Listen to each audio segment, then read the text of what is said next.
પ્રેરણા પ્રકાશન ટ્રસ્ટ રજૂ કરે છે શાંત સુધારસ વ્યાખ્યાન માળા વ્યાખ્યાન 30મું 7મી આશ્રવ ભાવના અને 8મી સંવર ભાવના બંનેના સંયુક્ત વિવેચનનું વ્યાખ્યાન 2. પ્રવચનકાર પૂજ્ય મુનિરાજ શ્રી જીનચંદ્ર વિજયજી મહારાજ, બંધુ ત્રિપુટી. પ્રવચન સ્થળ ત્રિશલા નગર, ટીજી પેવેલિયન, મહાલક્ષ્મી, મુંબઈ 26. પ્રવચન સમય તારીખ 18 ઓગસ્ટ 1987 ને મંગળવાર.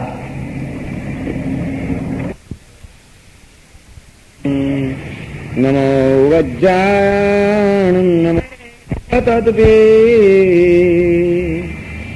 પ્રપુર્યેત સદ્ય પયોભીષ્ટટાક તથૈવાશ્રવૈ કર્મભી સંભૃતાંગે ભવેદ્વ્યાકુલ સંચલ પંકુલશ્ચ. પરમ જ્ઞાની મહોપાધ્યાય વિનય વિજયજી મહારાજ શુદ્ધ બુદ્ધ અને મુક્ત સ્વભાવનો એવો આ આપણો આત્મા સાથી અશુદ્ધ બન્યો છે. કોના કારણે બદ્ધ બન્યો છે અને કેમ અભૂત દશાની અંદર મુકાયો છે એ અંગેનું ચિંતન 7મી આશ્રવ ભાવનાની અંદર આપણી સમક્ષ રજૂ કરી રહ્યા છે. આત્મા એની મૂળભૂત દ્રષ્ટિએ મૂળભૂત સ્વરૂપમાં તો સંપૂર્ણપણે શુદ્ધ હોવું એ જેનો સ્વભાવ છે, પરંતુ એ શુદ્ધ સ્વરૂપી આત્મા અત્યારે કેટલી અશુદ્ધિઓથી ખરડાઈ ચૂકેલો છે. આ એને અશુદ્ધ બનાવનાર તત્વો કયા છે? હકીકતમાં તો મુક્ત રહેવું એ જ એનો સ્વભાવ છે, પરંતુ એવો મુક્ત સ્વરૂપી આપણો આત્મા અત્યારે અનેક બંધનોથી બંધાયેલો છે. આ એને બંધન દશામાં નાખનાર કોણ છે? અને જ્ઞાનમય સ્વરૂપી એ આવો આપણો આત્મા એ અત્યારે તદ્દન અબૂધ દશામાં અજ્ઞાન દશાની અંદર જીવન જીવી રહ્યો છે. આ એની અબૂધતાનો સર્જક કોણ છે? આના કારણ તરીકે કર્મ પરમાણુઓની એક ઓળખાણ આપણને કરાવે છે. જ્યારે આપણો આ આત્મા મન, વચન અને કાયાથી કોઈ પણ વૃત્તિ કે પ્રવૃત્તિ કરે છે, મનથી એ કંઈક ને કંઈક વિચારો કર્યા કરે છે. જ્યારે પણ એને કોઈક વ્યક્તિ મળે એટલે તરત જ એનો વાણીનો વ્યાપાર શરૂ થઈ જાય છે અને કાયાથી પણ એ સતત કંઈક ને કંઈક પ્રવૃત્તિ, ઉથલ પાથલ, ઊંચું નીચું, આગું પાછું, કંઈક ને કંઈક કર્યા વિના શાંતિથી તો રહી શકતી જ નથી આ કાયા. આ મન, વચન અને કાયા ત્રણેય જે આપણા સક્રિય બન્યા છે, એ સક્રિયતાના કારણે મન, વચન અને કાયા જેને વળગીને રહ્યા છે એવો જે આપણો આ આત્મા છે, એ આત્માની અંદર એમાં આ સક્રિયતાના કારણે એક ચુંબકીય શક્તિ ઉત્પન્ન થાય છે. અને એ ચુંબકીય શક્તિ વિશ્વમાં સર્વત્ર પથરાયેલા કર્મ પરમાણુઓને, કર્મ નામના પૂતગલની રજકણોને એ આકર્ષે છે, ખેંચે છે. અને એ આત્માની ઉપર જે કર્મ પૂતગલો ખેંચાયા અને ચોંટ્યા એને આપણે ત્યાં કર્મ બંધ કહેવામાં આવે છે, કે જીવે આ કર્મ બાંધ્યા. સિદ્ધના આત્માઓને કોઈ કર્મ બંધાતા નથી, કારણ કે સિદ્ધના આત્માઓમાં કોઈ મનોવચન કાયાની પ્રવૃત્તિ નથી. એમણે સંપૂર્ણપણે પ્રવૃત્તિઓને શાંત કરી દીધી છે. મન, વચન કે કાયા જેવું કોઈ તત્વ એમને રહ્યું જ નથી. માત્ર શુદ્ધ ચેતનાનું અસ્તિત્વ છે, માટે એમને કર્મબંધ નથી. જેને મનવચન કાયા છે એને મનવચન કાયાની કંઈક ને કંઈક પ્રવૃત્તિઓ પણ રહેવાની છે. પછી એ શુભ પ્રવૃત્તિ હશે તો શુભ કર્મનો બંધ થશે, અશુભ પ્રવૃત્તિઓ હશે તો અશુભ કર્મનો બંધ થશે. કર્મબંધ જે આપણો આત્મા કરે છે એ પણ 2 પ્રકારનો છે. એક શુભ કર્મ અને એક અશુભ કર્મ, જેને આપણે ત્યાં પુણ્ય અને પાપ એ રીતે ઓળખવામાં આવે છે. પુણ્ય કર્મ બંધાયું એટલે આપણે મનથી કોઈક શુભ વિચાર કર્યો, વાણીથી કોઈક સારા શબ્દો બોલ્યા, કાયાથી કોઈકના હિતની કોઈક શુભ સારી પ્રવૃત્તિ કરી. મન, વચન કે કાયાની જ્યારે આપણે કોઈક શુભ પ્રવૃત્તિ કરીએ છીએ ત્યારે જે કર્મરજકણો ચોંટે છે અને એમાં જે 4 પ્રક્રિયાઓ થાય છે એની પ્રકૃતિ, સ્થિતિ, રસ અને પ્રદેશ, જેના 4 નિર્ણય થાય છે એ શુભના ખાતે ખતવાશે, એટલે કે પુણ્ય બંધ થયો કહેવાશે. અને જ્યારે આપણે આપણા મન, વચન, કાયાને કોઈ અશુભ પ્રવૃત્તિમાં જોડીએ છીએ, કોઈની હિંસા કરીએ છીએ, કોઈ અસત્યનો ઉપયોગ કરીએ છીએ, કોઈ વિષય અને કસાયની પ્રવૃત્તિને કેન્દ્રમાં રાખીને આપણે આપણા મન, વચન, કાયાને સક્રિય બનાવીએ છીએ, ત્યારે આપણી અશુભ પ્રવૃત્તિના કારણે જે કર્મ બંધ થશે, જે કર્મ વર્ગણાના પૂતગલો આત્મા ઉપર ચોંટશે એ પાપ બંધ કહેવાશે, અશુભ કર્મનો બંધ કહેવાશે. આમ કર્મ તો પ્રતિપળ બંધાઈ જ રહ્યા છે. ક્યારેક આપણે શુભ કર્મ બાંધીએ છીએ, ક્યારેક અશુભ કર્મ બાંધીએ છીએ. એટલે કે ક્યારેક પુણ્યનું સર્જન કરીએ છીએ, ક્યારેક પાપની માત્રાને વધારતા જઈએ છીએ, પાપ કર્મનું સર્જન આપણે કરી રહ્યા છીએ. આમ પુણ્ય અને પાપ આ 2 પ્રકારના જે કર્મો આપણે સતત બાંધી રહ્યા છીએ, એ કર્મના કારણે આત્માની અંદર અનેક જાતની વિચિત્રતા, વિષમતા અને વિવિધતા આ સંસારની અંદર આપણને જોવા મળે છે.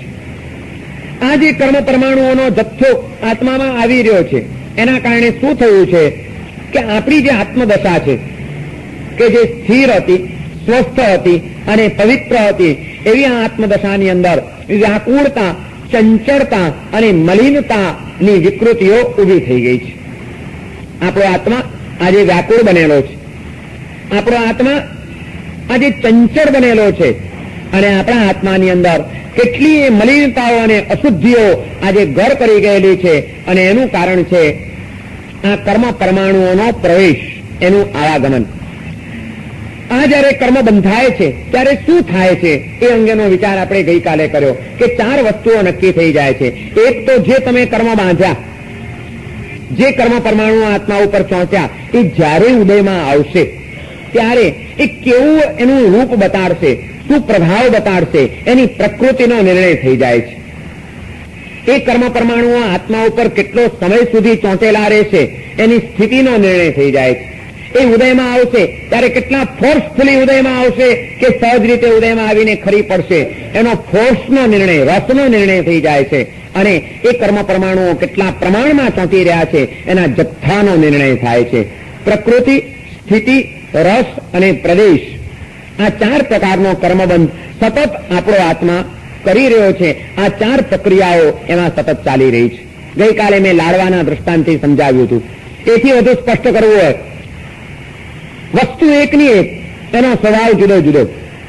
કેમિસ્ટને ત્યાં જોવા જશો તો દવાની બોટલો બધી એક સરખી હશે, કદાચ એક જ સાઈઝની 10 જાતની બોટલ પણ મળે કે નહીં, એક જ કલરની, એક જ સાઈઝની, એક જ કંપનીની, પણ 10 બોટલની અંદર દવાઓ જુદી જુદી હોય.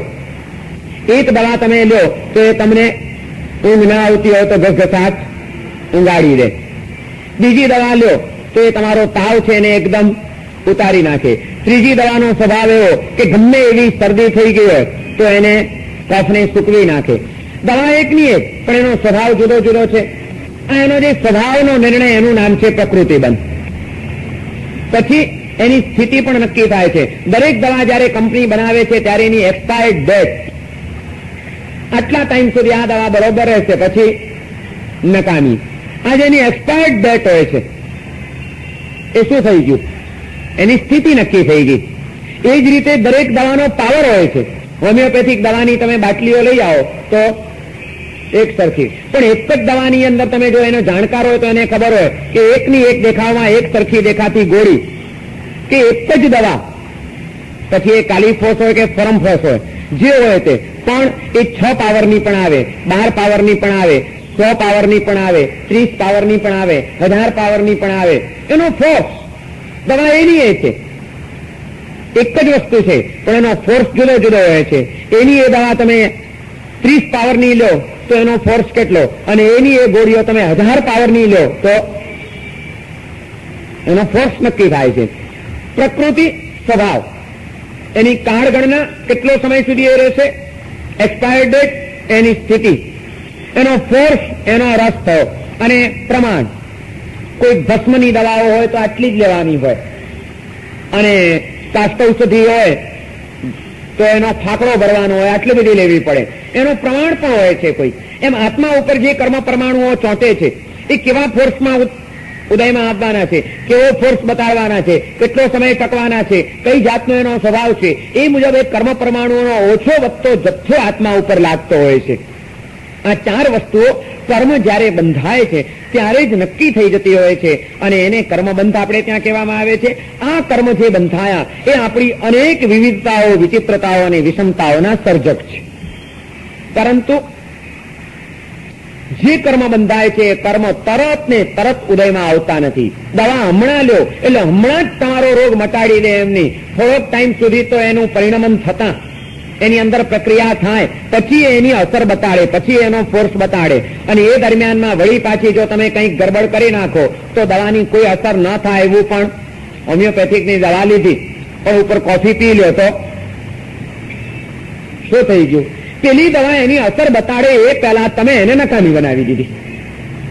કર્મ બંધાયેલા કર્મ ઉદયમાં આવે, એનો પ્રભાવ બતાડે, એની વચ્ચેનો જે કાળ છે અબાધા કાળ, કોઈ બાધા હજી એને પહોંચાડી નથી, કોઈ એનો પ્રભાવ એને બતાડ્યો નથી, કોઈ અસરકારકતા એની ઊભી થઈ નથી. અને એ વચ્ચેનો જે સમય છે એમાં જો તમે વળી પાછો કંઈક ગડબડ કરી નાખો, કંઈક બીજી કોઈક પ્રવૃત્તિ કરી નાખો, કોઈક બીજા ભાવોને તમે ઉભા કરી દો તો પેલી એની અસર ન બતાડે એવું પણ બની શકે.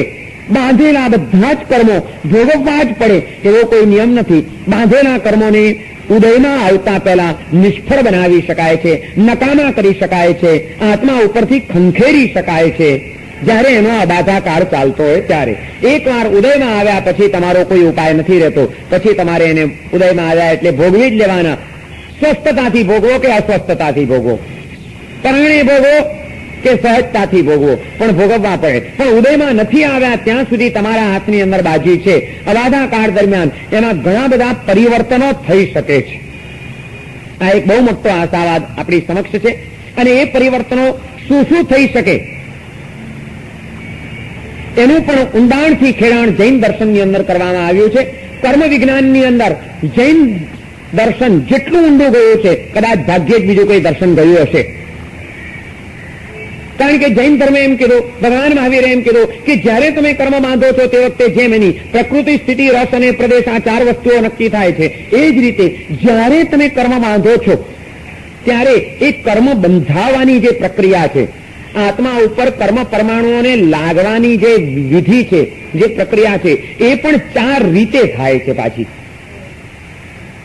એના 4 પ્રકારો જેમ નક્કી થાય છે એમ એ જે પ્રક્રિયા થાય, કર્મ લાગે એ 4 રીતે લાગી શકે. કોઈ પણ એક 4 માની, કોઈને કોઈ રીતે, કોઈને કોઈ રીતે, કોઈને કોઈ રીતે ને કોઈને કોઈ રીતે, એમ 4 રીતે લાગી શકે છે. અને એના પારિભાષિક શબ્દો છે બદ્ધ, સ્પૃષ્ટ, બદ્ધ, નિધત્ત અને નિકાચિત. એમાં જે તલ્લાના 3 પ્રકાર છે એ એવા પ્રકારો છે કે જે એ 3 પ્રકારથી જો કર્મ બંધાયા હોય તો એના અબાધા કાળ દરમિયાન એમાં ધરમૂળથી ફેરફારો બધા જ શક્ય બની શકે છે. એની પ્રકૃતિનું પરિવર્તન થઈ શકે, એની સ્થિતિમાં ઓછું વધતું ફેરફારો કરી શકાય, એના રસની, ફોર્સની તીવ્રતા કે મંદતા પણ પરિવર્તિત બની શકે અને એનો જથ્થો પણ ખંખેરી શકાય. 3 પ્રકારની જે રીતો છે એ રીતે જો કર્મ બંધાયો હોય તો એમાં બધા પરિવર્તનને સ્થાન છે અને આશા છે. 4થી રીતે નિકાચિત કર્મ જો બંધાયેલું હોય તો એમાં કોઈ પરિવર્તન થઈ શકતું નથી. એમાંનો 4 રીતે જે કર્મ બંધાય છે એમાંની પહેલી રીત છે કે આત્માએ માની લો કે સારો કે નરસો કોઈક પ્રયત્ન કર્યો, કોઈક વિચાર કર્યો, કંઈક પ્રવૃત્તિ કરી. એ પ્રવૃત્તિ એ કેવી રીતે કરે છે, કેવા ભાવથી કરે છે, સહજપણે કરે છે કે કોઈ ઊંડા રસપૂર્વક અને રાચી માચીને કરે છે, એની ઉપર એ કર્મ પરમાણુઓ જે આત્મા ઉપર લાગવાના છે એ કેવા લાગશે એનો નિર્ણય થાય.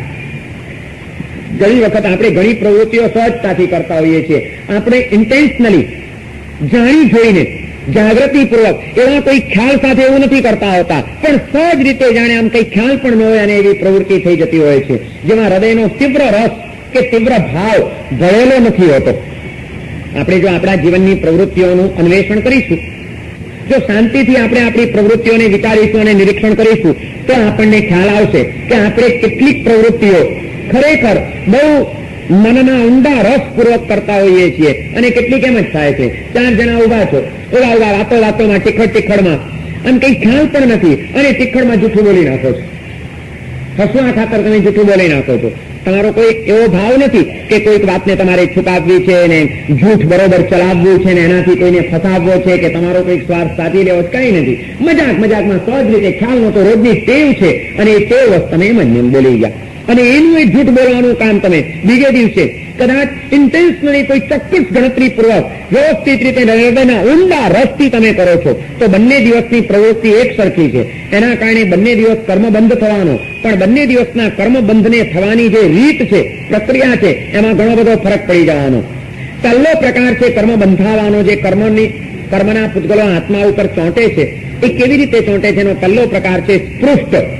સ્પૃષ્ટ એટલે સ્પર્શીને રહેલા, અડીને રહેલા. માત્ર અડે, એકદમ એને જોરથી આત્માની ઉપર એ કર્મ પૂતગલો આવીને આમ અડીને રહ્યા હોય, જરાક જો એને પ્રયત્ન કરીએ તો તરત જ ફરી પડે.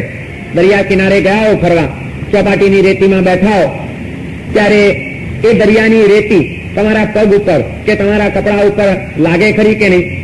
લાગે. પણ ઉભા થઈને સહેજ આમ કરો તો તરત એક ચોંટેલી જ રહે એવો નિયમ કરો. એમ કેટલાક કર્મો જયારે આપણને બંધાય છે એનો આ પહેલો પ્રકાર છે કે જે બહુ તીવ્ર રસથી સારું કર્મ પણ કર્યું હોય તેમ જ ઠીક છે કરવા ખાતર કરી લીધું, ખોટું પણ થઈ ગયું તો ટેવ વસ્ત થઈ ગયું, કોઈ અંદરનો તીવ્ર રસ એમાં ભરેલો નહોતો, ભાવ નહોતો અને થયું તો એ કર્મ જે બંધાય છે એ સ્પૃષ્ટબદ્ધ કહેવાય. એટલે કે સ્પર્શીને રહેલા, આત્માને ખાલી અડે છે કર્મ પરમાણુઓ.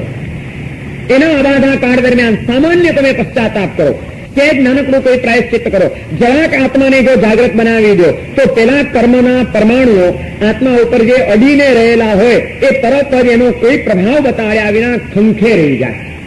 એને ખંખેરી નાખવાની ક્રિયા, એનું નામ છે સ્પૃષ્ટ, અડીને રહેલા. બીજો એક પ્રકાર છે બદ્ધ કહેવાય છે, એને બાંધેલા. હવે એક દાખલાથી તમને સમજાવું.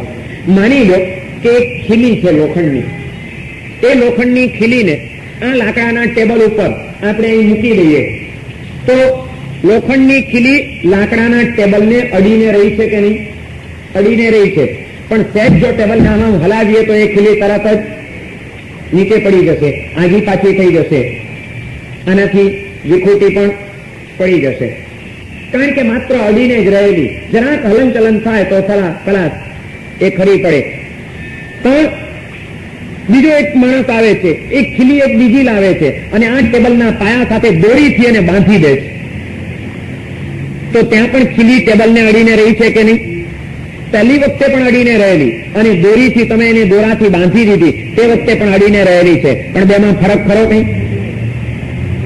પેલું સેટ ટેબલ હાલે તો એ પડી જતી હતી, અને આમ હલાવો તો પડે નહીં. એમાં જો તમારે ખીલીને છૂટી કરવી હોય તો શું કરવું પડે? જે દોરાથી એને બાંધી હોય એ દોરાનો છેડો પકડીને એના આંટા પાછા ઉકેલવા પડે. આમ આંટા ગુમેડ્યા હતા, હવે એને ઊંધા ગુમેડો, ઉકેલો તો દોરી છૂટી જાય તો પેલી ખીલી તરત જ પાછી ખરી પડે. એમ કર્મ જે બંધાય છે એ કેટલાક અડીને રહેલા હોય છે કર્મ, સ્પૃષ્ટ કર્મ, એ સહેલાઈથી ખરી પડે. બીજો પ્રકાર છે જરાક રસપૂર્વક કર્મ જે બાંધ્યા, એ બદ્ધ કર્મ કહેવાય. એ બંધાયા બરોબર, એને ખોલવા માટે, એને છૂટા કરવા માટે પેલા કરતા થોડીક વધુ મહેનત કરવી પડે, આખા આંટા ઉકેલવા પડે. પણ ત્રીજો એક માણસ આવ્યો, એ ખીલી લાવ્યો છે ને સાથે હથોડી લાવ્યો છે. આ ટેબલની ઉપર ખીલી મૂકી અને હથોડી મારીને અંદર ઘુસાડી દે છે તો પણ આ ખીલી અને ટેબલ બેનો સંયોગ થયો કે નહીં? આને જૈન શાસ્ત્રીય પરિભાષામાં નિધત્ત કર્મ કહેવાય. સ્પૃષ્ટ, બદ્ધ, પછી નિધત્ત એટલે કે અંદર ઘૂસી ગયેલા, આત્મદ્રવ્યની અંદર ઘૂસી ગયેલા કર્મો. પેલી ખીલીને છૂટી પાડવા માટે સહેજમાં પડી જાય, બાંધેલીને ખાલી આંટા ઉકેલો તો, પણ લાકડાની અંદર જે ખીલી ઘુસેડી દીધી છે એને કાઢવી હોય, એને છૂટી પાડવી હોય તો પડે કે નહીં? પડે. પણ એ માટે પકડ લાવવી પડે, મિસ્ત્રીને બોલાવવો પડે, જોર અજમાવવું પડે અને જોરથી આમ ખેંચો તો નીકળી જાય. તો એ નીકળી શકે પણ એનામાં તો બહુ જોર પડે. જે હૃદયના વધુ તીવ્ર રસથી કર્મ બંધાયા, સારા કે નરસા, એની જયારે અવાધા કાળ દરમિયાન ખંખેરી નાખવા હોય ભોગવતા નથી, અબાધા કાળ ચાલે છે, આત્મા જાગૃત બની ગયો અને એને એવા પણ કર્મોને કરવા છે તો વધુ સાધના, વધુ પશ્ચાતાપ, વધુ મોટો પ્રાયશ્ચિત્ત એ કરવું પડે, મહેનત વધુ પડે, પણ એ નીકળી શકે. અને ચોથો એક માણસ આવે છે, એને એક બાજુ લોઢું તપી રહ્યું છે અને બીજી બાજુ એને ખીલીને પણ તપાવી અને એ તપાવીને તપેલા લોઢાની અંદર એક ખીલીના રસને પણ એકમેક કરી દીધો. બે રસ એક થઈ ગયા. હવે તમને કોઈ કહે કે આમાંથી ખીલી જુદી પાડી આપો તો તમે પાડી શકશો? એ એક રસ થઈ ગયું. હવે એને છૂટું પાડવું જેમ અશક્ય છે અને મુશ્કેલ છે, એમ જે નિકાચિત કર્મ, અત્યંત તીવ્ર રસથી જે કર્મ બંધાયા એ એવા નિકાચિત બની જાય છે, એવા આત્માની સાથે એક રસ થઈ જાય છે કે એને આત્માથી વિખૂટા પાડવા એમાં અબાધા કાળમાં પણ તમે કંઈ ન કરી શકો. એને તો તમારે અવશ્ય ભોગવવા જ પડે. એનું નામ છે નિકાચિત કર્મ. આ 4 રીતે કર્મ બંધાય છે: સ્પૃષ્ટ, બદ્ધ, નિધત્ત, નિકાચિત. અડીને રહેલા, બંધાઈને રહેલા, ખૂટીને રહેલા અને એક રસ થઈ ગયેલા. કેટલું ઊંડાણથી તત્વચિંતન કર્યું છે આપણા જ્ઞાની પુરુષોએ. શાસ્ત્રીય કર્મનું તત્વજ્ઞાન ખરેખર સમજવા જેવું તત્વજ્ઞાન છે. એમાં તો જેટલા ઊંડા ઉતરીએ એટલું આપણને એમ લાગે કે હા કેટલું સૂક્ષ્મ આ તત્વજ્ઞાન છે. હું તો આ હજી તમને બહુ જાડી અને મોટી જ વાતો કરું છું અને એ પણ બને એટલી સરળ કરીને તમારા મગજમાં બેસી જાય એ રીતે સમજાવવાનો પ્રયત્ન કરું છું. બાકી આ કર્મના તત્વજ્ઞાન એટલે બાળની છાલ ઉખેડવા જેવું છે. કેટલું વૈજ્ઞાનિક અને કેટલું બધું સાયન્ટિફિક સૂક્ષ્મ તત્વજ્ઞાન છે કે એક જીવ કર્મ બાંધે છે એ બોલવું સહેલું છે, પણ કર્મ બંધાય છે એ દરમિયાનમાં તો એક ક્ષણમાં કેટલી બધી પ્રક્રિયાઓ થાય છે, એની કેટલી વિધિઓ છે, કેવી રીતો છે. એકનું એક કર્મ કોઈક પૃષ્ઠની કક્ષાએ બાંધે, કોઈક બદ્ધની કક્ષાએ બાંધે, કોઈ નિધત્તની રીતે બાંધે અને કોઈ નિકાચિતની રીતે બાંધે.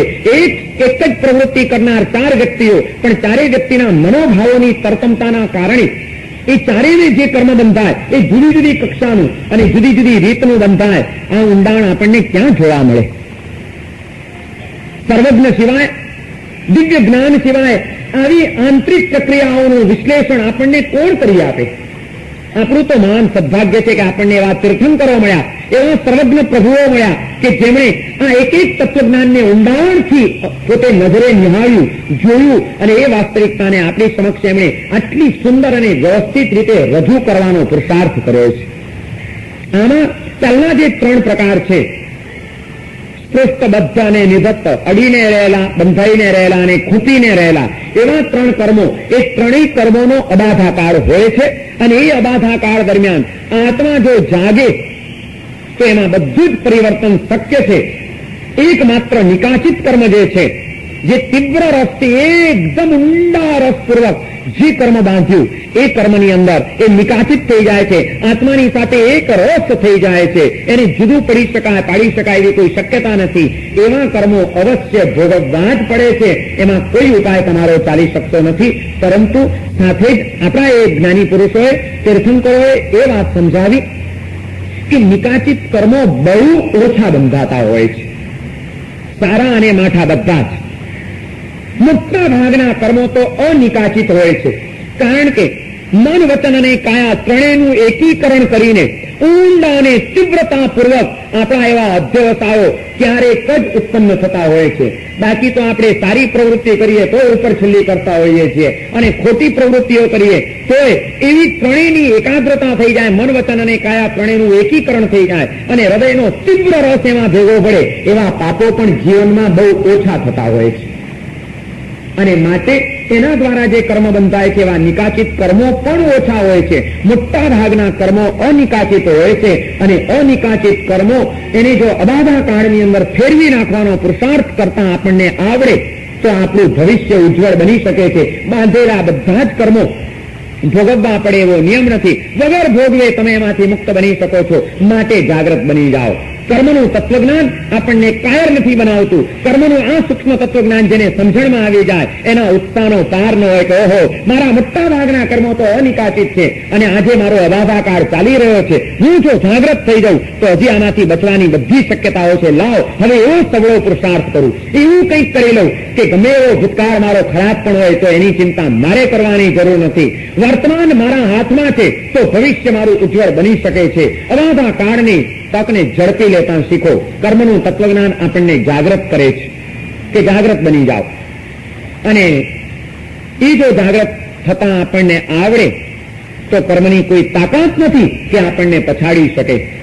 કર્મ ગમે એટલા બળવાન હોય, કર્મ સત્તા ગમે એટલી પ્રબળ હોય, પણ કર્મ સત્તા કરતા પણ ચડિયાતી જો કોઈ હોય આ વિશ્વની અંદર તો એ ધર્મ સત્તા છે. અને જીવ જો ધર્મ સત્તાના શરણે ચાલ્યો જાય, ધર્મનું બળ જો ઉભો કરી લે તો કર્મને પણ એ મહાત કરી શકે એમ છે. શક્તિ કોની વધારે? આપણી તો શું વાતો કરવી કે આપણે કેવી કેવી ગરબડો ઉભી કરી છે. અમે કર્મને ખૂબ પ્રાધાન્ય આપ્યું. કર્મ બહુ બળવાન, કઈ એવા કર્મ આપણે તો કરી નાખ્યા છે, શું થાય? આપણો કોઈ દી છુટકારો થવાનો છે? મારા સાહેબ એવું ઊંધું ગાલીને પાપો કર્યા છે એ તો અમારો આત્મા જાણે છે કે અમે શું ધંધા કર્યા છે. હવે આવા પાપો કર્યા અમારો કોઈ દિવસ ઉદ્ધાર થાય? આપણે કર્મને એટલું મહત્વ આપી દીધું, એને એટલા બધા બળવાન માની લીધા કે એની આગળ બીજું કોઈક બળવાન તત્વ છે એનાથી પણ એ વાત જ આપણે ભૂલી ગયા. બળ કોનું વધારે, જળનું કે ચેતનનું? શક્તિ કોની વધારે? આપણે જળ એવા કર્મની શક્તિને પ્રાધાન્ય આપ્યું, પણ આપણી ચેતના, આપણો આત્મા જે છે એ એક ચૈતન્ય છે અને ચૈતન્યની શક્તિ હંમેશા જળ કરતા વધારે છે. જો આત્મા જાગે તો કર્મ ભાગે, એ વાત આપણે ભૂલી ગયા. શ્રી વિજયજી મહારાજની આ 7મી આશ્રવ ભાવના આપણને એક નવું જ દર્શન કરાવે છે. એ કહે છે કે આત્માને જગાડો અને કર્મને ભગાડો. કર્મને ભગાડવા છે તો અંતરને જગાડો. પશ્ચાતાપ અને પ્રાયશ્ચિત્તનો માર્ગ અપનાવી લો. દ્રષ્ટિ બદલી નાખો. છતાં ભલે કદાચ કોઈ પ્રવૃત્તિ થઈ ગઈ હોય, પણ એ પછી જો તમારી ચેતના જાગૃત બની જાય, કરેલા એ પાપોનો એકરાર કરતી થઈ જાય, એ પાપોની ઉપર પશ્ચાતાપના 2 આંસુ વહાવતા જો આવડી જાય, કોઈ સદગુરુની પાસે એનું પ્રાયશ્ચિત્ત કરીને શુદ્ધિકરણની એ નદીમાં જો ઝંપલાવતા આવડી જાય તો આ બધા મેલ ધોઈ શકાય છે, આત્મા નિર્મળ બની શકે છે. ચિંતા ન કરો, રોદણા ન રડો, હાથ જોડીને બેસી ન જાઓ. કર્મ કરતા પણ ધર્મ વધુ બળવાન તત્વ છે. જળ એવા પૂતગલ કરતા ચૈતન્ય સ્વરૂપી આત્માની શક્તિ ઘણી મહાન છે. એ આત્મશક્તિને જગાડો. કામ આ કરવાનું છે. કાયર બનીને બેસવાનું નથી, રોદણા રડતા જ રહેવાનું નથી. બહુ પાપ કર્યા છે, અમારું શું થશે? કઈ નહીં થાય, બધું સારું થઈ શકે છે. કરવું છે ખરું આપણે સારું, તો અબાધા કાળ આપણા માટે મોટામાં મોટો આશાવાદ છે. પૃષ્ઠ, બદ્ધ અને નિધત્ત આ 3 પ્રકારના કર્મોની અંદર ચોક્કસ ફેરફારો થઈ શકે છે. અને એ ફેરફારો પણ ઘણી રીતના, ઘણા પ્રકારના થઈ શકે છે. હવે તમે એકદમ ધ્યાનથી એક એક વાતો સાંભળજો, નહીં તો ગડબડ થયા કરશે. કર્મ બંધાય 4 રીતે: પ્રકૃતિ બંધ, સ્થિતિ બંધ, રસ બંધ અને પ્રદેશ બંધ. 4 વસ્તુઓ નક્કી થાય. એ 4 વસ્તુઓ નક્કી થાય છે જે પડે કર્મ બંધ વખતે. એ વખતે કર્મ બંધાવાની રીત પણ પાછી 4: સ્પૃષ્ટ, બદ્ધ, નિધત્ત અને નિકાચિત. અડીને રહેલા, બંધાઈને રહેલા, ખૂંપીને રહેલા ને એક રસ થઈ ગયેલા. આ 4 રીતે. એ બંધાયા પછી જયારે એનો અબાધાકાળ છે ત્યારે એમાં પરિવર્તન થઈ શકે. એને જૈન પરિભાષાની અંદર શબ્દ આપ્યો છે સંક્રમણ કરણ. પહેલું એની પ્રકૃતિમાં પરિવર્તન થાય. માની લો કે દાખલા તરીકે એક અત્યારે કોઈ ખોટી પ્રવૃત્તિ કરીને તમે કે મેં આપણે કોઈ ખોટું પાપ કર્મ બાંધ્યું છે. એ કર્મ એવું બાંધ્યું છે કે બાંધતી વખતે એની પ્રકૃતિ એવી નક્કી થયેલી છે કે એ જયારે ઉદયમાં આવશે ત્યારે તમને દુઃખી કરશે, તમને રંજાડશે, તમને અશાંતા જન્માવશે. આવી એની પ્રકૃતિ નક્કી થયેલી છે. પરંતુ કર્મ બાંધતા બાંધી લીધું, કોઈ જીવની હિંસા કરી લીધી, કોઈને દુઃખ પહોંચાડી દીધું, બીજા જીવને દુઃખ પહોંચાડ્યું એટલે અસાતા વેદનીય કર્મ બંધાય. તમે બીજાને અસાતા પહોંચાડો છો એટલે એ દ્વારા જે કર્મ બંધાયું એ કર્મ જયારે ઉદયમાં આવશે ત્યારે તમને પણ અસાતા જન્માવ્યા વિના રહેશે. જેને જીવ દયા નથી પાડી પૂર્વજન્મોની અંદર, એ માણસો આ જીવનની અંદર માય કાંગલા અને માનલા થઈને જિંદગી ગુજારતા હોય.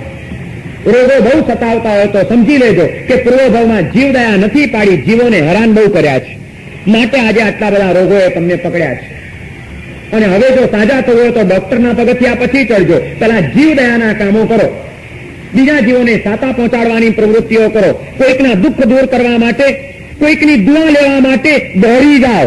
એની દુઆ અને તારી સદભાવના જીવ દયાની એ તમારા અસાતા વેગની કર્મને તોડી નાખશે. જેટલી તોડવાની તાકાત કદાચ દવામાં નહીં હોય એના કરતા વધુ એક તોડવાની તાકાત કોઈ મૂંગા જીવોની દુઆમાં સમાયેલી છે એ વાત સમજાશે. એ દિવસે તમારા રોગો ઓછા થવા માંડશે.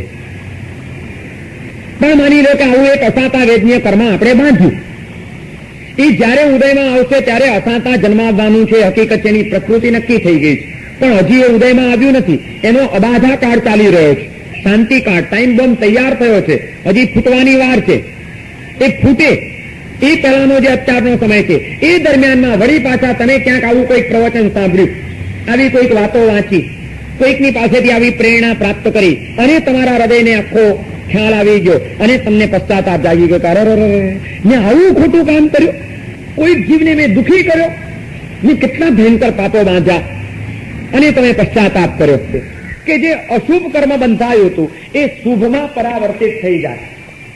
જે કર્મ પરમાણુઓ ઉદયમાં આવે ત્યારે તમને જે અસાતા પહોંચાડનારા હતા એ કદાચ હવે ઉદયમાં તો આવશે જ, પણ એ વખતે સાતા આપનારા બની જશે. આખો એનો સ્વભાવ બદલાઈ જાય. એના સ્વભાવમાં પરિવર્તન કરવું, બંધાયેલા કર્મોની પ્રકૃતિ જે નક્કી થયેલી છે અબાધા કાળ દરમિયાન યોગ્ય પુરુષાર્થ કરીને એની પ્રકૃતિમાં જે પરિવર્તન કરવું એનું નામ છે સંક્રમકરણ.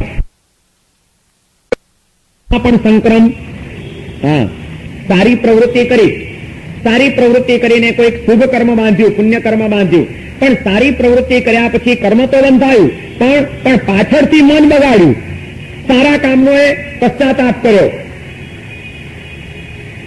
અને તો શું થાય? એ કર્મ જયારે ઉદયમાં આવે, પુણ્ય કર્મ રૂપે ઉદયમાં આવવાનું હતું, પણ પાછળથી મન બગાડ્યું, દુઃખી થયા, કચવાટ કર્યો, માટે એની પ્રકૃતિમાં પરિવર્તન થઈ ગયું. એ જ કર્મ ઉદયમાં આવે ત્યારે પુણ્ય રૂપે ઉદયમાં આવવાને બદલે પાપ રૂપે ઉદયમાં આવે, એની પ્રકૃતિ બદલાઈ જાય. જે સુખ આપનારું હતું એ કદાચ હવે દુઃખ આપનારું પણ બની જાય.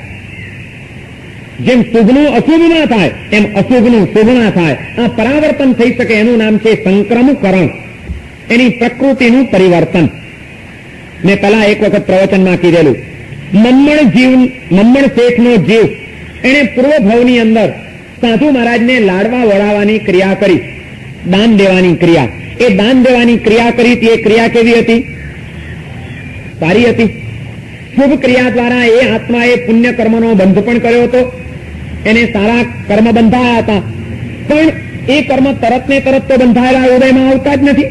મમ્મણ શેઠે સાધુ મહારાજને દાન આપ્યું, એ દાન આપ્યા પછી જે તે વખતે એને કર્મ બાંધ્યું એ ત્યારે ને ત્યારે તો ઉદયમાં આવવાનું જ નથી.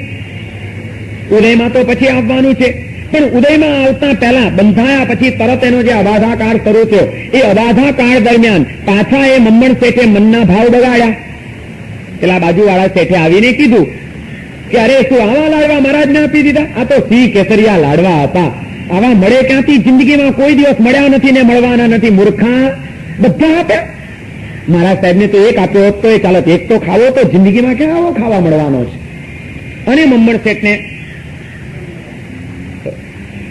ઈચ્છા થઈ ગઈ લાડવા ખાવાની, મહારાજને આપ્યા છે, પાછા માંગવા જાય અને પશ્ચાતાપ કરે છે, હું એ ક્યાં ગેલો થઈ ગયો. મહારાજ સાહેબ નાના પાડતા હતા, નકામાં મેં એમને આટલા બધા વરાવી દીધા, આટલા નહોતા વરાવા જોઈતા. સારું કામ કર્યા પછી મન બગાડ્યું, મેં ક્યાં વરાવ્યા, નકામાં વરાવી દીધા, આના કરતા ન વરાવ્યા હોત તો સારું હતું.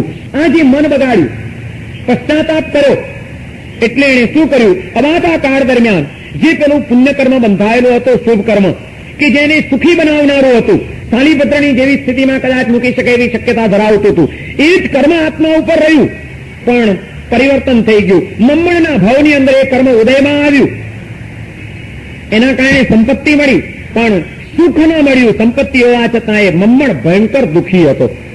આટલી અઢળક સંપત્તિ કે જે સંપત્તિ જોઈને મગજ સમ્રાટ શ્રેણિક મોંમાં આંગળા નાખી ગયો હતો કે ઓહો, આટલો વૈભવ, રત્નોથી જડેલા આ બળદ, પણ આટલા બધા સુખની વચ્ચે, સંપત્તિની વચ્ચે મમ્મણ સુખી નહોતો, એ ભયંકર દુઃખી હતો. પોષ મહિનાની કડકડતી ઠંડીમાં અને અષાઢ મહિનાની વરસતી જડીમાં, વરસાદમાં એ નદીના પાણીની અંદર ઝંપલાવતો હતો. અડધી રાતે પણ મફતનું કંઈક લાકડું મળી જાય તો ખેંચી લાવવું. આ અશાંતિ જે એને હતી એ ક્યાંથી આવી? તેલને ચોળા ખાતો હતો. મમ્મણ ન ભોગવી શક્યો, ન કોઈને દાન દઈ શક્યો, ન શાંતિથી જીવી શક્યો, ન કઈ જિંદગીને માણી શક્યો, દુખી દુખી દુખી દુખી થઈને પોતળી પહેરીને ફરે છે, તેલને ટોળા ખાય છે, મફતી લેવા માટે રખડે છે, કડકડતી ઠંડીમાં પણ અને વરસતા વરસાદમાં પણ ઝંપલાવે છે. એનું જીવન બેકાર બની ગયું, કારણ કે એને શુભ કર્મ બાંધ્યું હતું પણ પાછળથી મન બગાડ્યું, માટે અવાધા કાળની અંદર એનું શુભ કર્મ અશુભમાં પરાવર્તન થઈ ગયું.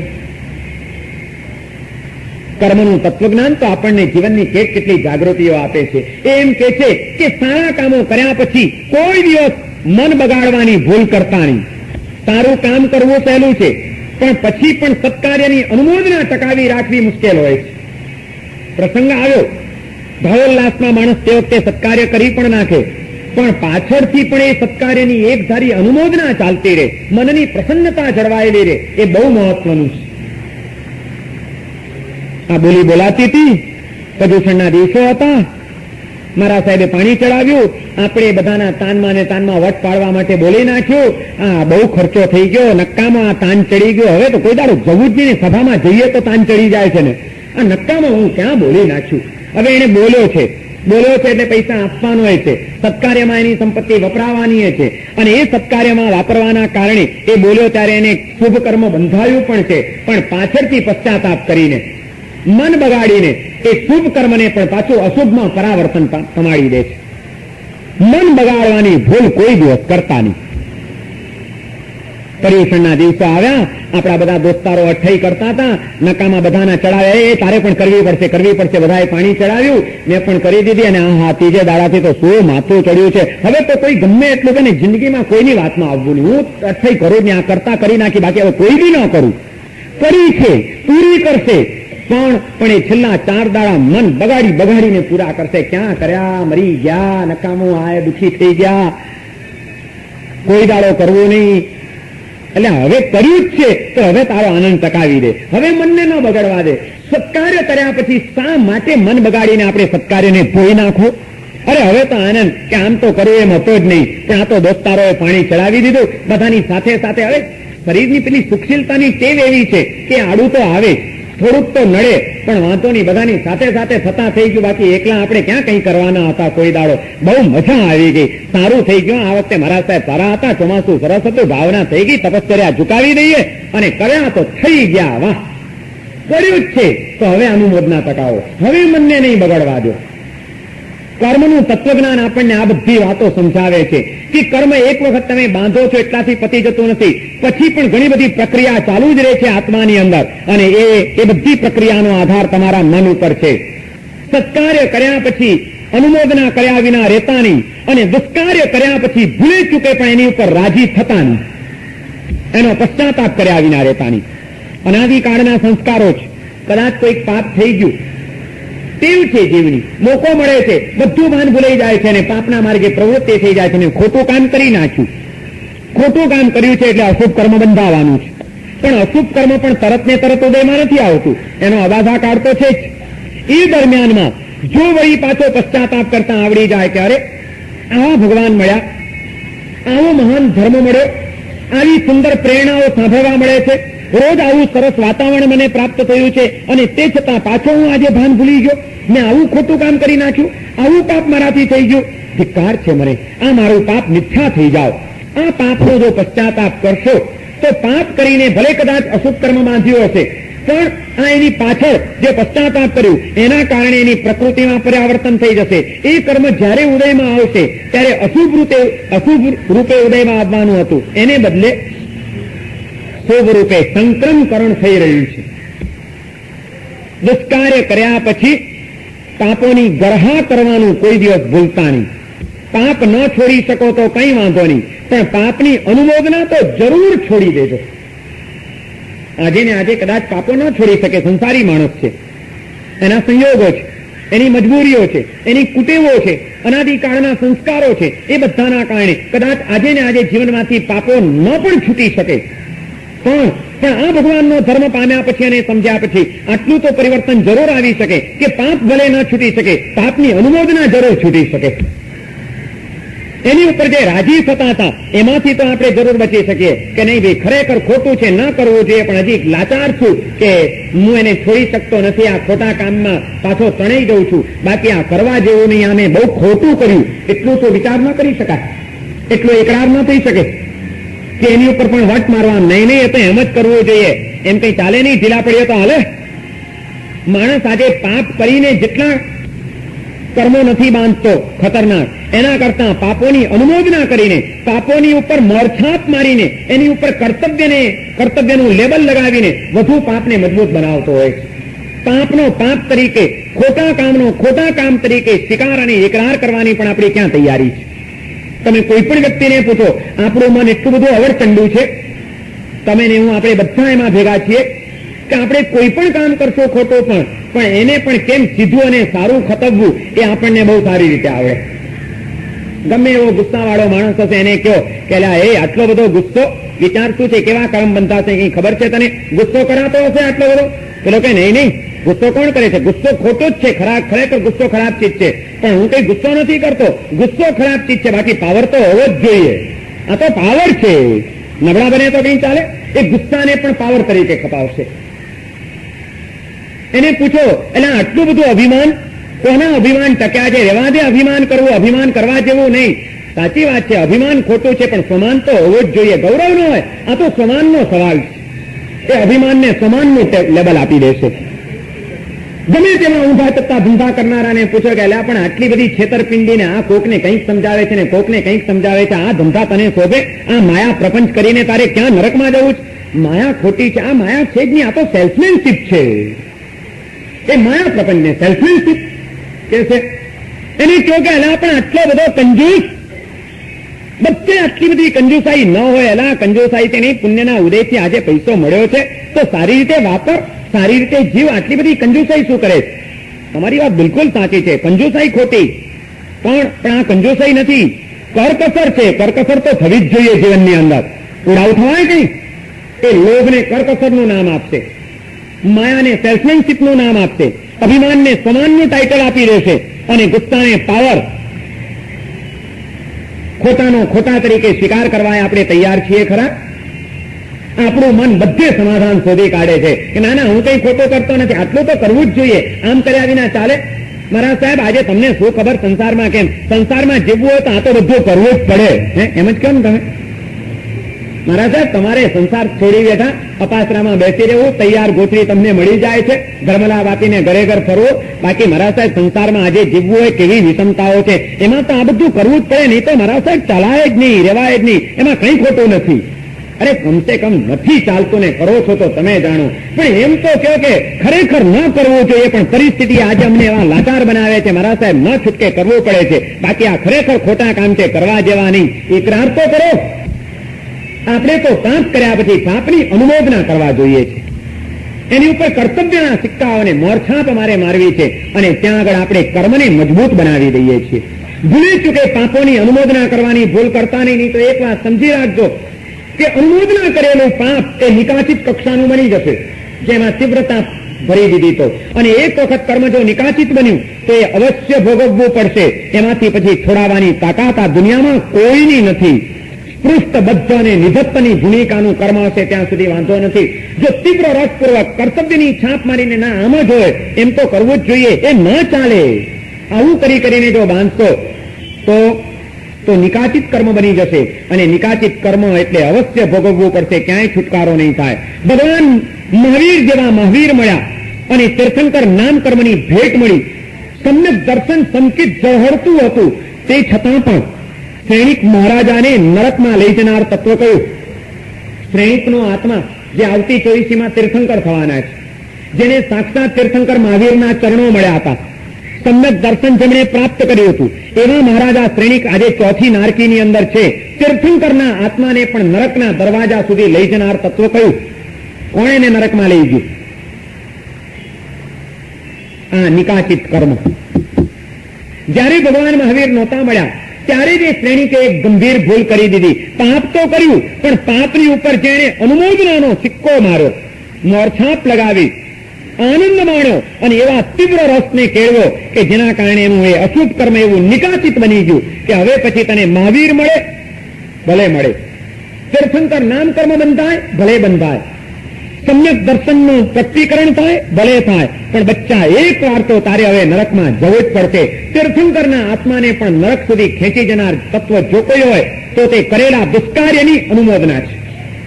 ભગવાન મહાવીરનો પરિચય નહોતો થયો એ પહેલા મહારાજા શ્રેણિક એના જીવનમાં ઘણા બધા દૂષણો પણ હતા. એ દારૂ પીતા હતા, એ જુગાર રમતા હતા, એ શિકાર કરતા હતા, બધું જ કરતા હતા. એમાં એક વખત મહારાજા શ્રેણિક જંગલની અંદર શિકાર કરવાને માટે ગયા છે. એની સાથે એના બધા મંત્રીઓ, અધિકારીઓ, જી હજુરિયાઓ બધા ટોળું ભેગું છે અને શિકારનો શોખ નવરા પડે અને તીર કામઠા લઈને શિકાર કરવા માટે શ્રેણિક નીકળી પડે જંગલોમાં. આજે પણ એ જંગલમાં શિકાર કરવા માટે આવ્યા છે. નજર નાખે છે જંગલમાં ક્યાં શિકાર કરવો, કોનો કરવો, એટલામાં એમની નજર પડી ગઈ એક હરણી, માદા હરણ દોડતું આમ જતું હતું. શ્રેણિકે જોયું કે કેટલી ફૂલ સ્પીડમાં હરણી દોડી જાય છે. આ દોડતી હરણીનો જો શિકાર કરું અને મારા તીરથી એને જો વીંધી નાખું તો આજની શિકારની મજા આવી જાય. વિચાર આવ્યો અને પાપનો વિચાર એને પછી અમલમાં આવતા વાર નથી લાગતી. ડાપણ તો એમાં છે કે પાપના વિચારોને જ આગળ વધવા ન દો. વિચાર ઉભો થયો ત્યાં જ એને દબાવી દેવાનો અને સમાવી દેવાનો પ્રયત્ન કરો. એક વાર જો વિચારને છૂટો દોર આપ્યો તો એને આચારમાં પરિવર્તિત થતા વાર નહીં લાગે. શ્રેણિકને વિચાર આવ્યો દોડતી હરણીનો શિકાર કરવો છે અને તરત જ એને તીર ઉપાડ્યું, નિશાન તાક્યું. એટલા બધા કુશળ તીરંદાજ હતા શ્રેણિક. એને ગણતરી કરી કે આ જે હરણી દોડી રહી છે એની સ્પીડ કેટલી છે અને આ સ્પીડથી દોડતી હરણી અત્યારે આ મિનિટે અહીં છે અને આ સ્પીડમાં એ દોડતી હોય તો એને આટલું અંતર કાપતા કેટલી વાર લાગે, ત્યાં ક્યારે આવે, અને અહીંથી હું જે તીર છોડીશ એ મારા તીરની સ્પીડ કેટલી હશે, આ તીર અહીંથી છૂટ્યા પછી એને ત્યાં પહોંચતા કેટલી વાર લાગે. તીરની સ્પીડ, હરણીની સ્પીડ, એ બંનેની ગણતરી એના સમયની, આ બધું ગણિત માંડીને એ શ્રેણિકે એવી રીતે આમ તીર છોડ્યું નિશાન તાકીને કરતો જેવું તીર ગયું બરોબર એક ટાઈમે દોડતી હરણીનું ત્યાં આવવું અને તીરનું ત્યાંથી પસાર થયું. દોડતી હરણી એ તીરથી આર પાર પેટમાંથી વિંધાઈ ગઈ. પેટની આર પાર તીર નીકળી ગયું. ઝેર પાયેલું એ તીર એનું હણી એ જેવી એના પેટમાં ઘૂસી કે તરત જ હરણી ત્યાં આગળ તરફડતી હરણી પડી છે. શ્રેણિક અને એના માણસો બધા દોડતા જાય છે પોતાના શિકારને પકડવા માટે, શિકારને જોવા માટે. જ્યારે હરણીની પાસે આવે છે ત્યારે જોયું તો એ હરણી ગર્ભવતી હતી. એના પેટમાં એક વિકસિત બચ્ચું હતું જે થોડાક જ દિવસમાં હવે જન્મવાની તૈયારીમાં હતું.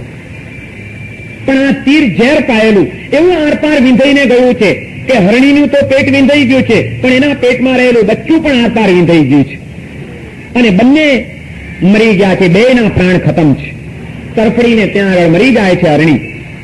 તે ત્યાં શ્રેણિક શિકારને જોઈને રાજી થાય છે કે હા કેવો મસ્ત શિકાર થયો.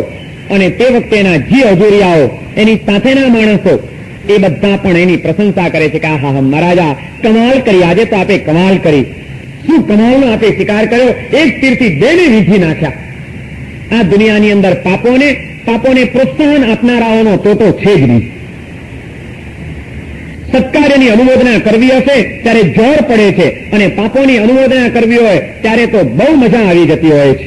લેવા દેવા વિનાના કેટલા પાપોની અનુમોદના કરવા માટે કેટલી નિરર્થક પ્રવૃત્તિઓ આપણે આપણા જીવનમાં કરી બેસતા હશું. એનું કોઈ દિવસ ગણિત માંડ્યું છે ખરું? કઈ લાગતું વળગતું ન હોય પણ કોકે કંઈક કર્યું એ પાપની અંદર પ્રોત્સાહન આપવામાં આપણે કેવા હોશિયાર. 4 જણા અહીં હમણાં ઉભા રહીને નિંદા કરતા હોય કોકની અને ત્યાંથી તમે પસાર થાવ તો કોકની આડી અવળી ચાલતી હોય તો ઉભા રહેવાનું મન થાય કે નહીં?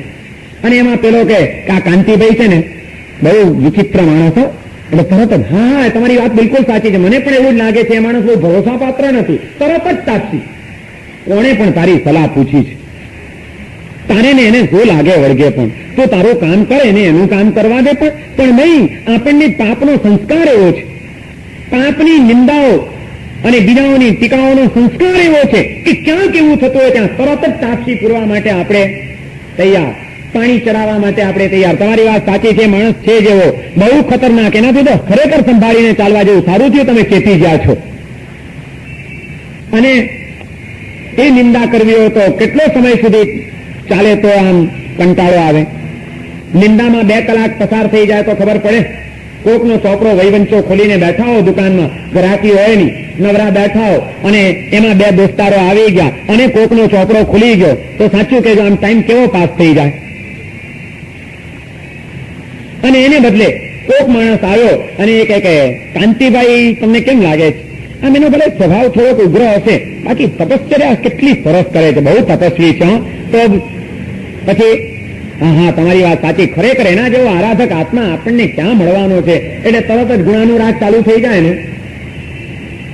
હું હવે વખાણ કરો છો, તમે ખાલી કાંતિભાઈને જે ઓળખતા નથી, તપ કર્યો એટલે અંજાઈ જવા જેવું નથી. એ માણસ અંદરથી એને ઓળખવો છે ને બહુ ભારે છે. હા, માણસના બહારના બધા રંગઢંગ જુદા હોય. સારા કામની અનુમોદના કરવા આપણે ભરાડ તૈયાર નથી. ખોટા કામોની અંદર તાપસી પુરાવતા જરાય વાર લાગતી નથી. આ છે આપણી મોટામાં મોટી કન્નસીરીઓ. પેલા જીવજીરિયાઓએ આવીને તરત જ મહારાજા સૈનિકની પ્રશંસા, હા મહારાજા ખરેખર કમાલ કરી, તો તમારી શિકાર કળા છે, કેવું પડે. બસ વખાણ ચાલુ. કેટલાયને આપણે આવી રીતે દારૂ પાતા હશું. ખોટા કામો કરે છે એને ખોટા કામોમાં કમસે કમ પ્રોત્સાહન તો ના આપો. તમે એને કદાચ વાળી ન શકો, અટકાવી ન શકો તો કઈ નહીં, પણ પાપની પ્રવૃત્તિઓમાં એને પારો ચડે એવી અનુમોદનાઓ કરીને ખોટો એને પ્રોત્સાહન તો ન આપો કમસે કમ. જીઓ જોરિયાઓએ વખાણ કર્યા, મહારાજા ખરેખર તમે તો કમાલ કર્યો, 1 તીરથી 2 ને મારી નાખ્યા, શું તમારો શિકાર? અને શ્રેણિકને ત્યાં પાવર આવી ગયો. શ્રેણિક કહે છે કે ભાઈ એ તો ત્યારે આપણી વિશે તારે 1 તીરથી 1 ને તો સૌ કોઈ મારે, એમાં હું મોટી ઠાર મારી. આપણી કળા જ આનું નામ જોયું, 1 તીરથી 2 ને માર્યા, મજા આવી ગઈ. આજે તો આજે એને મજા આવી ગઈ. જેમ રોજથી એ બોલે છે અને ખરેખર તેના તે વખતે એના જે આત્મપ્રદેશોમાં એ જે શિકારનો આનંદ છે, દુષ્કાર્યની જે અનુમોદના છે, એવો તીવ્ર રસ ઉભો થઈ ગયો. ઇતિહાસ એમ કે છે કે તે વખતે એને બાંધેલું કર્મ એને નિકાસિત કરી નાખ્યું, સિમેન્ટ કોન્ક્રીટનું બનાવી દીધું, એવું મજબૂત કર્યું કે પછી હવે ઇતિહાસ એમ કે છે કે શ્રેણિક તને આ જ ભાવમાં ભલે ભગવાન મહાવીર મળશે, ભગવાન મહાવીરનો ધર્મ તું પામીશ, એના કારણે સમ્યક દર્શનની પ્રાપ્તિ પણ થશે. એ પછી તું એવી આરાધના કરીશ મહાવીરની કે જેના કારણે તીર્થંકર નામ કર્મ બંધાશે. આવતા ભાવમાં તું આવતી 24માં તીર્થંકર થઈશ. બધી વાત સાચી, પણ આ કર્મ તે નિકાચિત કર્યું છે તો તીર્થંકરના આત્માને પણ એક વાર ચોથી નારકીમાં જવું પડે. એમાંથી બચાવવાની તાકાત કોઈની નથી. તે દુષ્કાર્ય કર્યું ત્યાં સુધી વાંધો નહોતો, પણ દુષ્કાર્યની અનુમોદના કરીને તે ભયંકર ભૂલ કરી નાખી છે.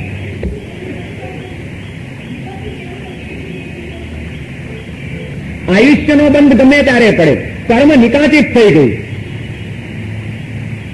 એ પરોની અંદર તમે જે કર્મ બાંધ્યો એને એ નિકાચિત થઈ ગયું કે હવે એમાં કોઈ ઉપક્રમ લાગી શકે નહીં, એમાં કોઈ ફેરફાર થઈ શકે નહીં. માત્ર એક દુષ્કાર્યની અનુમોદના, ખોટા કામ કરીને એની ઉપર રાજી થયો. હવે એની ઉપર સંક્રમકરણની કોઈ અસર નહીં. અબાધા કાળમાં કોઈ પરિવર્તન થઈ શકે નહીં. અબાધા કાળને સંભાળી લેવો હોય તો એ માટે આ એક જ રસ્તો છે. સત્કાર્યની અનુમોદના કરતા રહો અને દુષ્કાર્યની ગરહા કરતા રહો, પશ્ચાતાપ કરતા રહો. દુષ્કાર્ય નહીં છોડી શકો તો ચાલશે, પણ દુષ્કાર્યની અનુમોદના જરૂર છોડી દો. સત્કાર્ય કદાચ 2 ઓછા થશે તો ચાલશે, પણ અનેકના સત્કાર્યની અનુમોદના જો નહીં કરો તો નહીં ચાલે.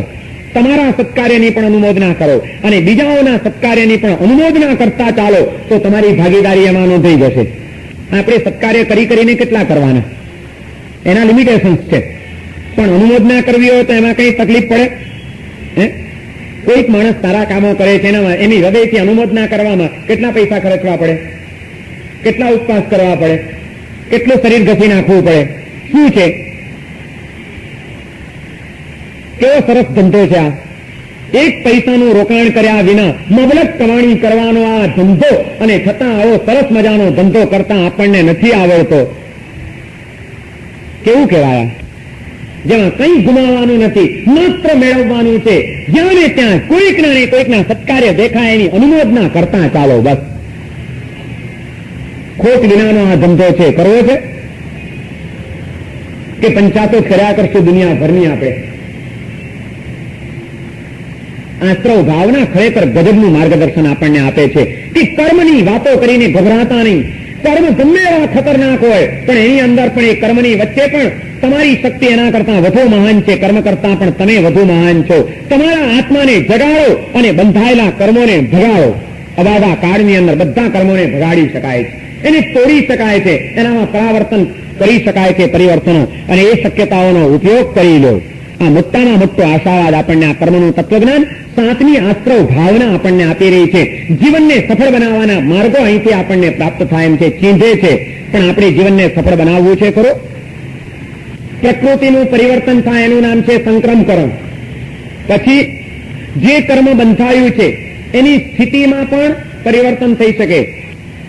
થોડાક ટાઈમ ટકનારું કર્મ લાંબો ટાઈમ સુધી આત્મા ઉપર ટકી રહે એવું પણ બને, અને ઘણો ટાઈમ ટકનારું કર્મ થોડાક જ ટાઈમમાં આત્મા ઉપરથી ખરી પડે એવું પણ સ્થિતિ ઓછી પણ થઈ શકે અને વધારી પણ શકાય.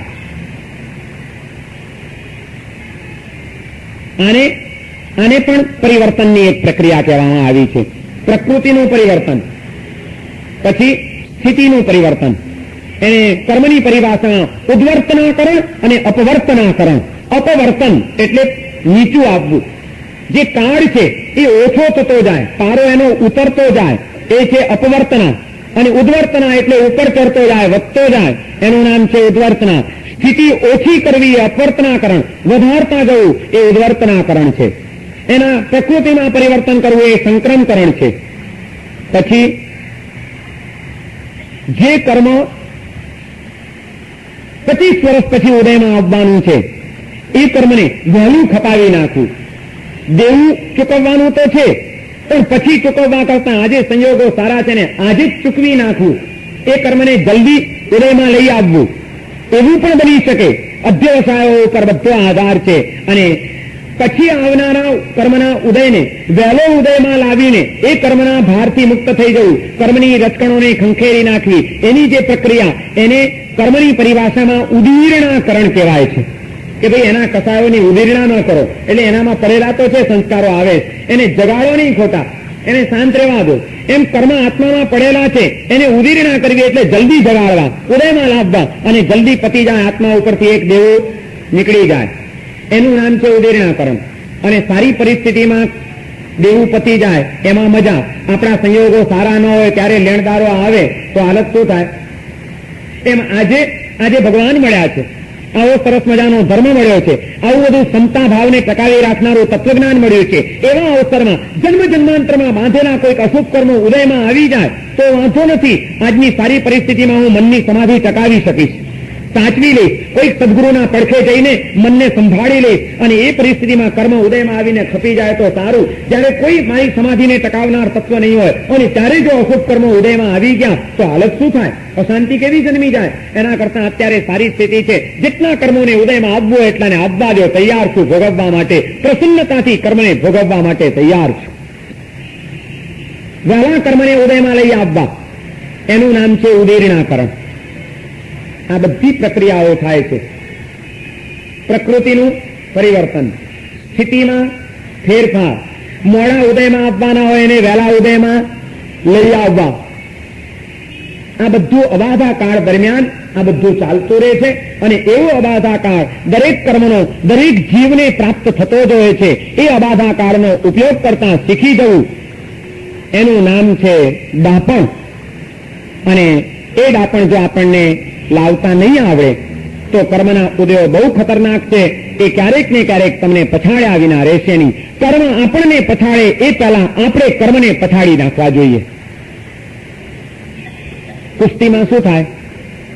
જયારે કુસ્તી ચાલતી હોય ત્યારે શું થાય છે ખબર છે? જોઈ છે ને કુસ્તી નજીકમાં જ છે તમારે, રંધવાની જોઈ છે કોઈ વાર? બે મલ્લો જયારે આવી જાય કુસ્તીના મેદાનમાં ત્યારે શું કરે? એકબીજાને પછાડવાની મહેનત કરતા હોય ને. પેલો મને પછાડે એ પેલા મારે એને એક એવી ઠોકીને પછાડી દેવો જોઈએ જે વહેલો પછાડી નાખે એ જીતે. શું કરવું છે? કર્મની સાથે કુસ્તી તો માંડીને બેઠા જ છીએ આપણે. જન્મ જન્મની કુસ્તી ચાલી રહી છે. એ આપણને સતત પછાડતા રહ્યા છે. આપણે પછડાટ જ ખાવી છે. એને બદલે આ તત્વજ્ઞાન સમજ્યા પછી અને સ્વીકાર્યા પછી ડાપણ એમાં છે કે કર્મ આપણને પછાડે એ પેલા આપણે જાગૃત થઈને કર્મને પછડાટ આપી દેવી જોઈએ. અને એ જ અબાધા કાળની સફળતા છે. અબાધા કાળની અંદર કરવા જેવું કર્તવ્ય આ એક જ છે. એ કામ કરી લેવાનું છે. શ્રેષ્ઠ બદ્ધ અને નિધત્ત આ 3 પ્રકારના કર્મોની અંદર આ બધી શક્યતાઓ પડેલી છે. અને મોટા ભાગે આ 3 પ્રકારના કર્મો હોય છે. માટે આપણે હંમેશા આશાવાદી બનીને જીવન જીવવાનું છે. નિકાચિત કર્મો બહુ ઓછા હોય છે. માટે એની બહુ ચિંતા કે એના બહુ વિચારો કરીને કાયર થવા જેવું નથી. આમ કર્મનું તત્વજ્ઞાન આપણને કાયર નહીં પણ જાગૃત બનાવવાની પ્રેરણા આપી રહ્યું છે. પુરુષાર્થશીલ થવાની પ્રેરણા આપી રહ્યું છે. અને છેવટે એક જ છે બધી વાતનો સરવાળો કે આત્મા એ જાગૃત બની જવું જોઈએ. અશુભ કર્મની કોઈ અનુમોદના ના થઈ જાય અને શુભ કર્મનો કોઈ પશ્ચાતાપ ના થઈ જાય. સારું કામ કર્યા પછી મનને ઢીલું નહીં પડવા દેતા અને બગડવા નહીં દેતા અને ખોટું કામ કર્યા પછી કોઈ દિવસ એની ઉપર અનુમોદના અને રાજીપો નહીં માણતા. આટલી જો જાગૃતિ કેળવતા આવડી જશે તો આત્મા ઉપર લાગેલા કર્મો પણ સહેલાઈથી ખંખેરાઈ જશે. કદાચ કોક આમ ધક્કો મારતો ને નીકળી જશે. કોકને દોરી બાંધેલા હશે તો આંટા ઉકેલવા પડશે અને એથી વધુ કદાચ કોઈક જન્મના ઘૂસી ગયા હશે તો પકડીને ખેંચવા પડશે. પણ આત્મા ઉપરથી કર્મને ખંખેરી શકાય છે. સર્વમંગલ માંગલ્યમ સર્વકલ્યાણકારમ પ્રધાનમ સર્વધર્માણામ જૈનમ જયતિ શાસનમ